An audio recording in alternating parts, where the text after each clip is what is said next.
Next जो bacteria है वो हमारे पास क्लोस्ट्रीडियम है। ये एनारोबिक रॉड है। सबसे पहले तो हमें ये पता हो ग्राम पॉजिटिव एनारोबिक रॉड होता है, ग्राम पॉजिटिव, और ये स्पोर फॉर्मिंग होता है। ऑब्लिगेट एनारोबिक रॉड, सबसे पहले तो हमें ये पता हो इसकी क्लासिफिकेशन क्या है।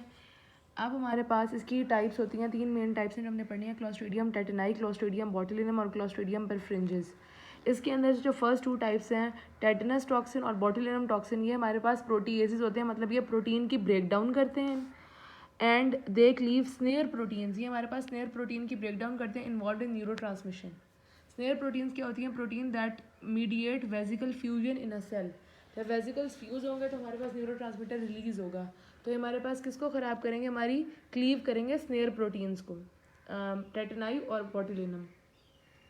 सबसे पहले हम पढ़ते हैं क्लोस्ट्रीडियम टेटनाई। ये नेम से जाहिर हो रहा है क्या कराएगा? टेटनस कॉज करवाता है। Pathogen is non invasive and remain localise to the wound site. ये एक तो ये जगह जगह ट्रैवल करके जाएगा नहीं, सिर्फ लोकलाइज रहता है, अपनी जगह पे ही रहता है।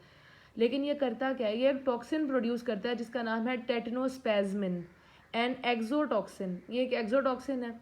ये जो टेटनोस्पैज्मिन होता है ये हमारे पास, अब खुद तो वो वहीं पे रह रहा है लेकिन इसका जो टॉक्सिन है ये ट्रैवल करेगा। It's separate by the retrograde axonal transport to CNS. ये हमारे सीएनएस में जाके हमारे जो इनहिबिटरी न्यूरोट्रांसमीटर्स होते हैं, गैबा और ग्लाइसिन, इनहिबिटरी याद रखें 2 जी हैं, गैबा और ग्लाइसिन, उनको जाके क्या करेगा? उनकी रिलीज को ब्लॉक करेगा। जब हमारी बॉडी के अंदर इनहिबिशन नहीं होगी तो कॉन्टिन्यूसली हर चीज़ स्पैज्म में रहेगी। कहाँ से ये रिलीज होते हैं? रेनशा सेल से, तो उनकी रिलीज को रोक देगा। तो अब क्या होगा? हमारी बॉडी स्पैज्म में चली जाएगी, अकड़ी रहेगी, स्पैस्टिक पैरालिसिस हो जाएगा, ट्रिस्मस लॉक जॉ हो जाएगा, मतलब आपके दांत बिल्कुल बंद हो जाएंगे। उसके बाद राइसस सार्डोनिकस, हमारा जो फेस का एक एक्सप्रेशन बनेगा वो रेज्ड आईब्रोज होंगी एंड ओपन ग्रिन होगा। ओपिस्टोडोनस का मतलब होता है बैक की आर्किंग हो जाएगी, मतलब बैक जो है वो आर्क शेप्ड हो जाएगी।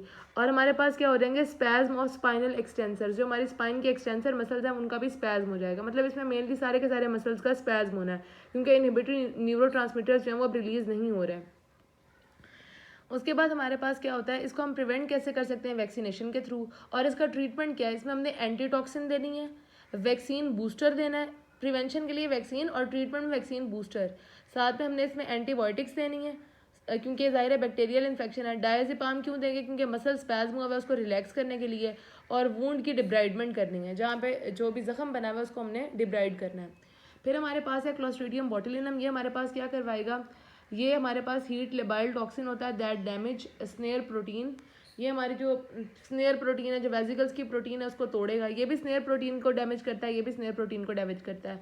ये ग्लाइसिन और गैबा की रिलीज को इनहिबिट करता है, ये एसिटाइल कोलिन की रिलीज को इनहिबिट करता है, कॉजिंग द बोटुलिज्म। और ये करेगा क्या? ये सारे का सारा पूरी बॉडी को स्पैज्म में लेके जा रहा था, सारे मसल्स को अकड़ा रहा था, ये सारे मसल्स को ढीला छोड़ेगा।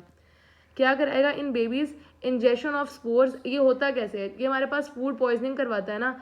जब भी हम वो फूड इंजेस्ट करें जो कंटेमिनेटेड हो, जैसे कोई हमने वेजिटेबल या फूड या कोई भी केंड फूड से होता है मेनली ये, जैसे हनी है या केंड फूड है, जो भी चीज़ आपकी स्टोर हुई हुई है, जो भी खाना, जब हम उसको खाते हैं उसके अंदर अगर स्पोर्स प्रेजेंट हैं, वो फूड कंटेमिनेटेड है, तो उससे उसकी इंजेक्शन ऑफ स्पोर्स, हम वो स्पोर्स इंजेस्ट करेंगे इन हनी फॉर एग्जांपल, जैसे हनी में हम कर सकते हैं। लीड्स टू डिजीज, इसकी वजह से बीमारी हो जाएगी। जैसे हमारे पास क्या होगा? फ्लॉपी बेबी सिंड्रोम, बच्चा बिल्कुल ढीला ढाला लटका हुआ होगा। इन एडल्ट, बड़ों के अंदर, disease is cause by the injection of the pre form toxin in canned food. बच्चों को जैसे हमने हनी खिला दिया, बड़ों ने केंड फूड यूज़ कर लिया, तो उसकी वजह से उन्हें ये हो जाएगा। इसके सिम्टम्स में 5D आते हैं। मतलब ये क्या करेगा? डिसेंडिंग पैरालिसिस करवाता है। डिसेंडिंग पैरालिसिस का मतलब है ऊपर से नीचे की तरफ पूरी बॉडी आपकी पैरालाइज हो जाएगी। सबसे पहले देखें आईज में डिप्लोपिया करवाएगा, मतलब डबल विजन। और दूसरी चीज़ हमारे पास क्या करवाएगा? ये डिस्निया, मतलब आपको सांस में प्रॉब्लम होगी। फिर हमारे पास 2 चीज़ें हो गई माउथ से रिलेटेड, डिस्फेजिया करवाएगा और डिसआर्थरिया, मतलब स्पीच डिसऑर्डर। और डिस्फेजिया का मतलब बस स्वेलो नहीं होगी फूड आपसे सही से। और डिसेंडिंग फ्लैसिड पैरालिसिस करवाता है, लेकिन इसमें कोई सेंसरी डेफिसिट नहीं होता, सिर्फ और सिर्फ मोटर इश्यूज होंगे। अब इसके अंदर हमने करना क्या है? बोटुलिनम इज ये हमारे पास बी से बोटुलिनम है ना, बी से बॉटल्स ऑफ फूड, मतलब केंड फूड से होगा, जूस से होगा, हनी से होगा। इसमें हमने ट्रीटमेंट में क्या देना है? ह्यूमन बोटुलिनम इम्यूनोग्लोबुलिन दे रहे हैं। और लेकिन इसी टॉक्सिन का एक बेनिफिट क्या है हमारे लिए? जो हम बूटॉक्स आजकल बहुत ज़्यादा लोग लगा रहे हैं। अब इसमें क्या होता है कि जो बूटॉक्स इंजेक्शन होते हैं use to treat focal dystonia. अगर किसी बंदे को कोई मतलब क्या कहते हैं कि ये हमारे मसल्स को वो करने के लिए, उसका टोन दोबारा से बहाल करने के लिए यूज़ हो सकता है। उसके अलावा डिसहाइड्रोसिस, हाइपर हाइड्रोसिस क्या होता है, जब हमारे पास एक्सेसिव स्वेटिंग अगर किसी को हो तो उस पसीने को रोकने के लिए भी हम बुटॉक्स लगाते हैं। मसल स्पैज्म, अगर कहीं मसल स्पैज्म हुआ हुआ है तो उसमें भी, क्योंकि हमारे पास ये करवाता है कि बोtulinum ने मसल को रिलैक्स करवाना है, तो अगर कहीं मसल्स अकड़े में है तो हम उसको भी बुटॉक्स दे सकते हैं। Cosmetic reduction of facial wrinkles, जिनको रिंकलिंग हुई होती है वो लोग भी, जैसे आपको पता है आजकल ये सारे लोग मीडिया वाले जो हैं वो बुटॉक्स वगैरह लगाते हैं। फिर हमारे पास आता है क्लॉस्ट्रीडियम परफ्रिंजिस। परफ्रिंजिस दो काम करवाता है, एक तो मायोनेक्रोसिस मसल्स की ब्रेकडाउन करवाता है, दूसरा ये भी फूड पॉइजनिंग करवाता है। इसके करता क्या है, ये हमारे पास अल्फा टॉक्सिन प्रोड्यूस करता है। लेसिथिनेज एक एंजाइम होता है जो जाके क्या करता है, फॉस्फोलाइपेज को हमारे जो सेल मेम्ब्रेन होती है ना उसको तोड़ता है। अल्फा टॉक्सिन दैट कॉज मायोनेक्रोसिस से हमारे मसल्स टूटेंगे और गैस गैंग्रीन होगा। मतलब ये होता कहाँ पे है, जो पहले से जब हमारे पास क्या कहते हैं कि मतलब गैंग्रीन हुआ मतलब गैंग्रीनस टिश्यू है, वहाँ पे अगर इन्फेक्शन हो जाए तो वहाँ पे हमारे पास गैस प्रोड्यूस हो जाती है। अब जब गैस होगी तो वहाँ पे जब हम उस जगह को दबाएंगे तो वहाँ पे क्रेपिटस आवाज़ आएगी एक टिपिकल, जिससे हमें पता लगेगा कि वहाँ पे गैस जमा हुई हुई है। और दूसरा ये क्या करवाता है, ये एक तो मायोनेक्रोसिस मसल्स को तोड़वा रहा है, दूसरा हिमोलिसिस करवा रहा है, आरबीसीज की ब्रेकडाउन करवाता है।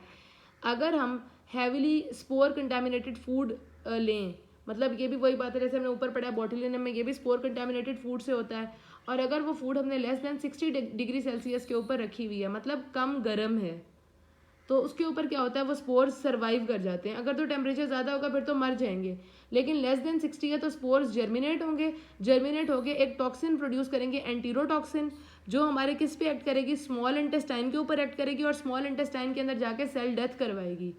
वेजिटेटिव बैक्टीरिया इंजेस्टेड एंटीरोटॉक्सिन ये क्या करवाएगा। अच्छा, अब ये जो फूड पॉइजनिंग होती है कि लेट ऑनसेट होती है, मतलब ये कब होगी, 10 to 12 आवर्स, खाना खाने के 10 से 12 घंटे के बाद आपको फूड पॉइजनिंग होगी।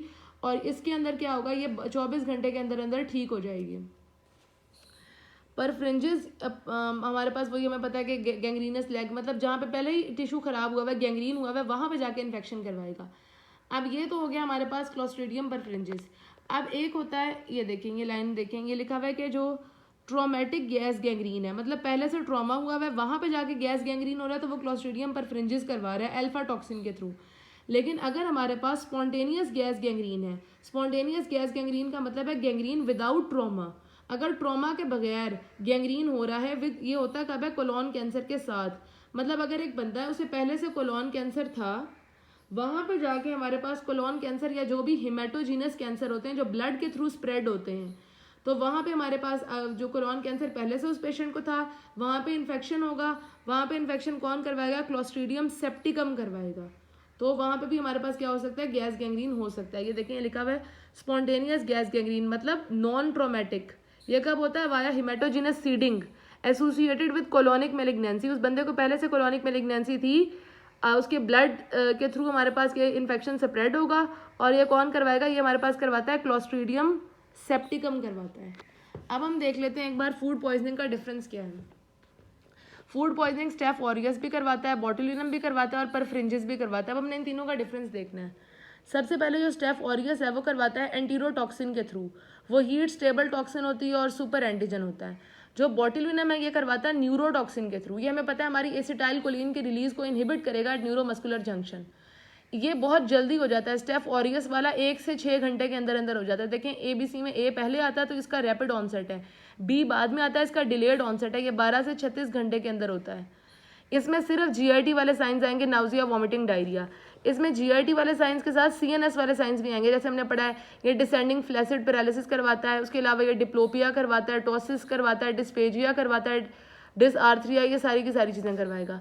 इसके बाद हमारे पास इसके अंदर क्या होता है, अगर इस सिनेरियो में आए rapid vomiting after a picnic party और multiple people affected at once, मतलब फ़ौरन अगर स्टार्ट हो गए सिम्टम्स, तो स्टेफ ऑरियस है। अगर हमारे पास descending paralysis after canned food, मतलब केन्ड फूड इंजेस्ट करने के बाद आपको डिसेंडिंग पैरालिसिस हो गया, या infant with floppy baby after honey, या बच्चे को शहद देने के बाद उसको इन्फेक्शन हो गया, तो हमारे पास क्या होगा, मोस्ट प्रोबेबली बोटुलिनम टॉक्सिन होगा। और इसके अंदर क्या होता है कि इसके अंदर हमारे पास है ये डेयरी प्रोडक्ट से होता है, मायोनीज से होता है, मीट से होता है, केन्ड फूड और हनी से होता है। फिर आता है हमारे पास परफ्रिंजिस वाला। परफ्रिंजिस वाले का जो टाइमिंग है ना वो इंटरमीडिएट है, ये 1 से 6 घंटे थी, ये हमारे पास 12 से 36 घंटे थी, ये हमारे पास 8 से 16 घंटे होती है, दरमियान वाली टाइमिंग कह लें, इसका ऑनसेट होगा। और ये तब होता है जब लेस देन 60 डिग्री सेल्सियस पे खाना रखा हो। इसमें सिर्फ और सिर्फ वाटरी डायरिया होगा, इसमें कोई वॉमिटिंग, कोई न्यूरोलॉजिकल साइंस नहीं आते बर्फ रेंजेस में, सिर्फ डायरिया होगा।